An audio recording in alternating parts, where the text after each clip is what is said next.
So, dito sa part na to, ayan, nabakuran na yan patungo doon.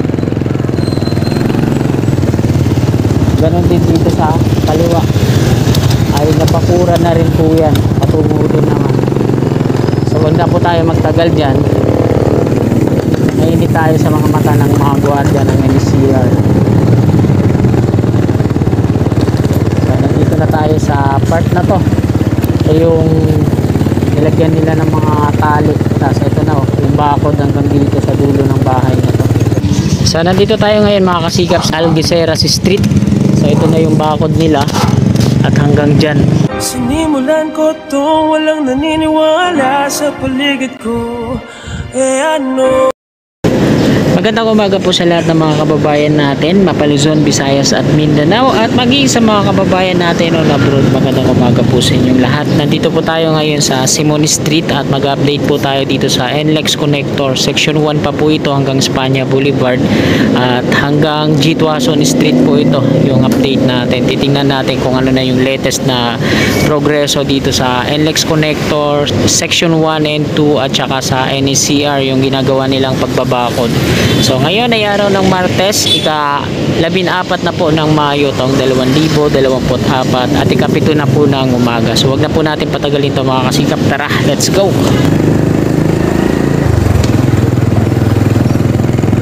At wala dito, kita na po yung NLEX Connector Section 1. Check natin dito kung ano na yung progress dun sa ginagawa nila nung last update natin, yung dito sa kaliwa yung gigibain para sa right of way ng NCR. Ito na po yung ilalim ng NLEX Connector. So nakabakod po yan ng mga precast compound wall with concrete foundation. So meron gate po yan kabilaan, ayun sa kabila na hindi masalang flyover. So dito sa part na to, ayan, nabakuran na yan patungo doon. Ganon din dito sa kaliwa ay nabakuran na rin po yan patungo doon naman. So huwag na po tayo magtagal dyan, mainit tayo sa mga mata ng mga gwardiya ng NCR. So nandito na tayo sa part na to. Ito yung nilagyan nila ng mga tali, tapos ito na yung bakod hanggang dito sa dulo ng bahay na to.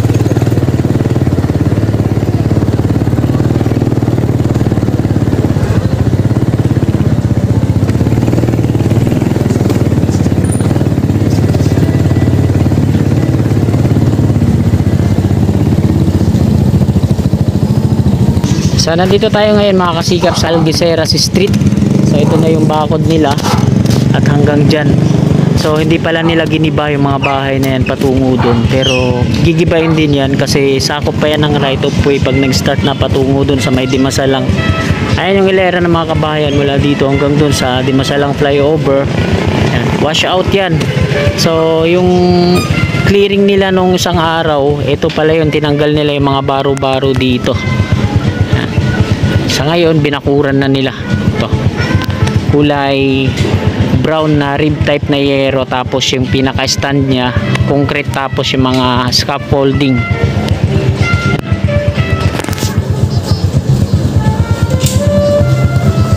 So ayan po yung update dito mga kasikap. Ganun din sa kabila, mayroon na silang mga ganito para stand ng bakod patungo dun, at babaybayin natin yan hanggang dun sa G. Tuason. So tara, let's go!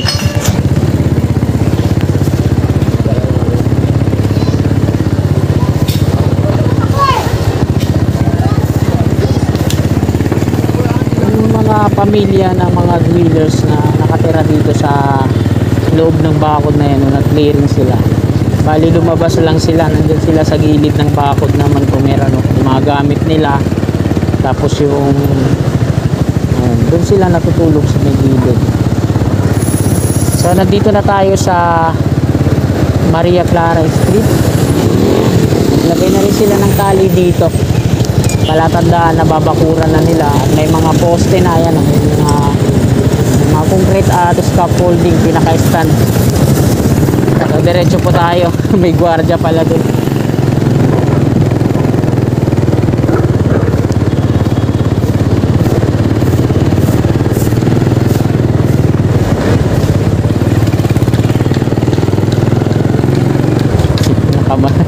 Nakamasid lang pala yung gwardiya nandun sa may lamesa. Pero kung nagtagal ako dun, malamang lalapitan na naman ako dun.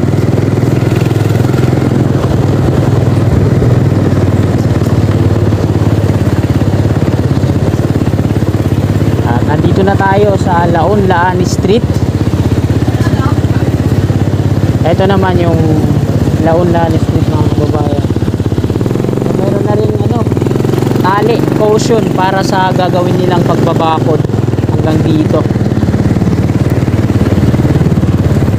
Tapos meron na rin mga konkreto na pinaka-stand para sa scaffolding, yung pagkakapitan ng yero na rib type. Ito yung istasyon ng Laon-Laan. At meron na ngang bakod dito, kulay blue naman, na rib type na yero yung ginamit. So nandito na tayo sa dapitan. Sa dapitan meron na rin yung mga pader, ayan yung mga precast compound wall. Diretso tayo. Ayan, ito din sa kaliwa natin, tingnan nyo, ginawa ng tambakan ng dulo. Madidemolish din to, mga kasikap, washout yan. Tapos dito naman sa kanan, 2 metro yung babawasin sa kanila, kasi yung mga columns po na dadaan dito, kagaya dun sa Ramon Magsaysay Boulevard, na ang lalaki ng mga pile cap concrete foundation kasi matataas yung mga piers ng NSCR. So kakain yan dito sa gitna ng kalsada, kaya mag-i-extend yung kalsada dito sa kanan. Kaya kukuha sila ng 2 metro sa kabahayan na yan.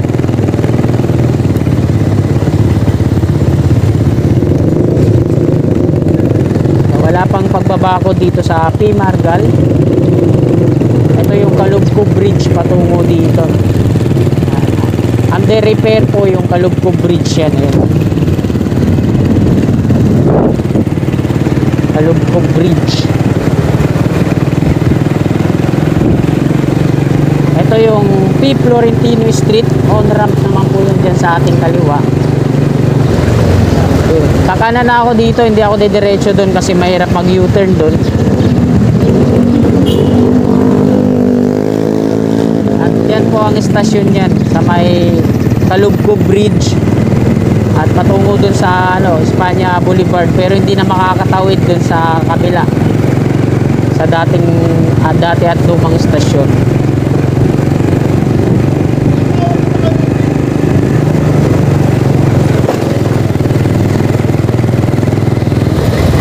Dito na po ako mag U-turn.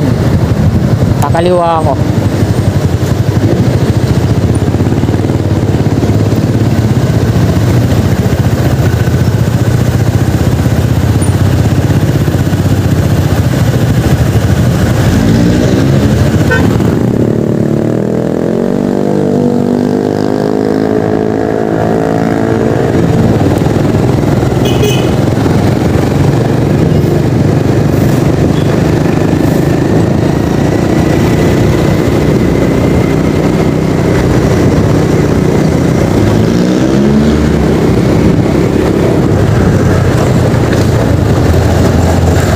Boulevard na po tayo. Ito yung patungong Quezon City. Sa kabila yung patungong Quiapo, Manila. Ito po yung boundary ng CRBC at DMCI dito sa kaliwa. Kakanan na po ako dito. So dito sa dating stasyon, napakuran na nila ng mga plastic barrier. Ito po yung lumang stasyon ng PNR. At hindi na po yan yung magiging stasyon dyan. Bali dyan lang po dadaan yung mga pier columns na NSCR.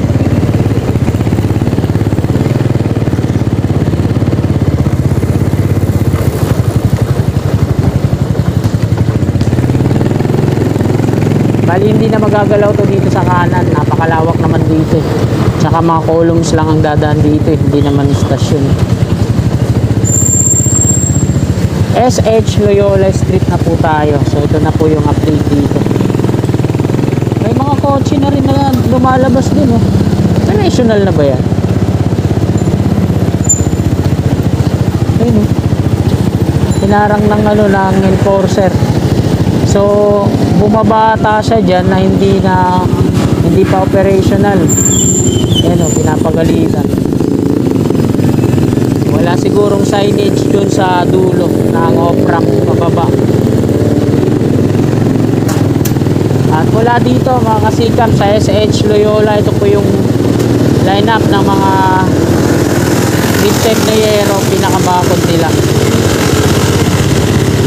So pangalawang soil testing na yan dyan oh. Meron na naman sa loob. So tingnan natin kung meron din dun. O, dalawa na ata silang nagsusoil testing dito ano? At nandito na tayo sa Fajardo Street. At ito naman yung Espanya on ramp.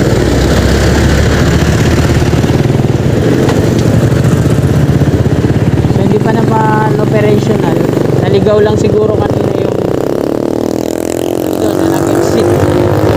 So dito naka-ready na yung mga pinaka-poste ng bakod. Ayan yung konkreto, tapos yung pinaka-poste niya yung GI pipe. Tapos nilagyan na nila dito ng mga tali. So ganun din dito mga kasikap. Mababawasan ng 2 metro yung mga kabahayan dito sa kanan.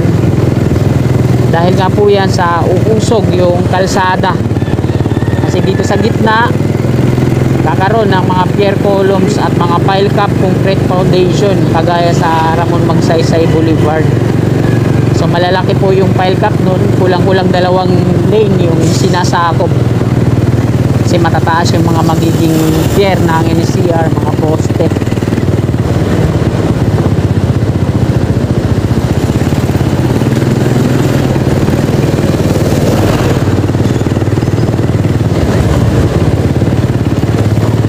Ito po yung ilalim ng NLEX connector.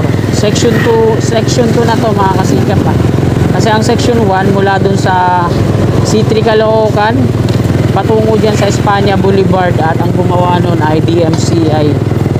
Dito naman sa NCR, DMCI din yung gumagawa. So gamay na nila siguro, kaya sila ulit yung contractor. Asyo na DMCI.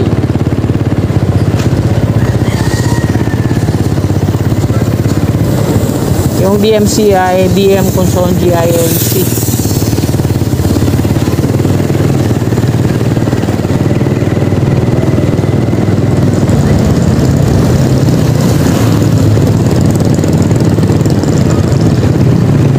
Dito na tayo sa G. Tuason Street.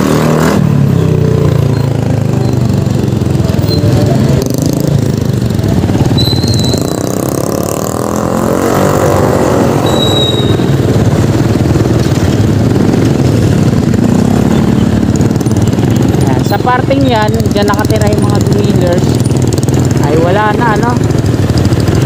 At nandito naman sila sa kanan. Ayun sila sa kanan mga kasikap, mga street wheelers na pinalis.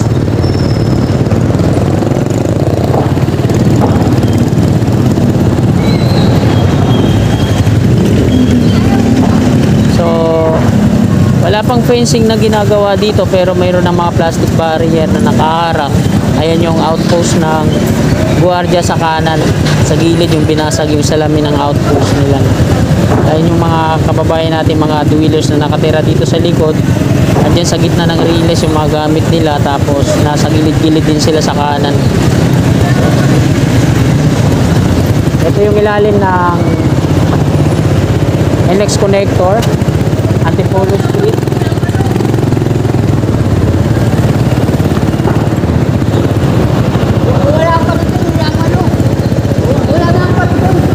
Ayan naman yung patungong Espanya. So, dun sila galing ng mga dealers. Pinalis sila kasi magbabakod na dyan. Silagyan na ng tali at nag-clearing na sila dyan.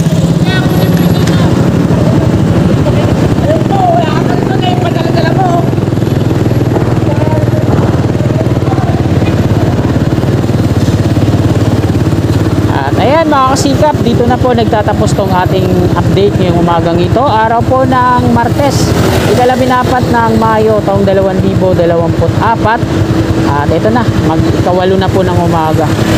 Maraming salamat mga kasikap. Sana bago nyo lisanin tong video na to, palike na lang po sa mga kasikap natin na willing po sumuporta sa akin. I-click lamang po natin yung subscribe button dyan sa baba sa gawing kanan at yung katabi niyang bell. Dilol po natin para lagi po tayong manonotify at ma-update sa aking mga bago pang upload na video. Maraming salamat, magandang umaga at God bless po sa ating lahat. You're my angel, angel baby, angel.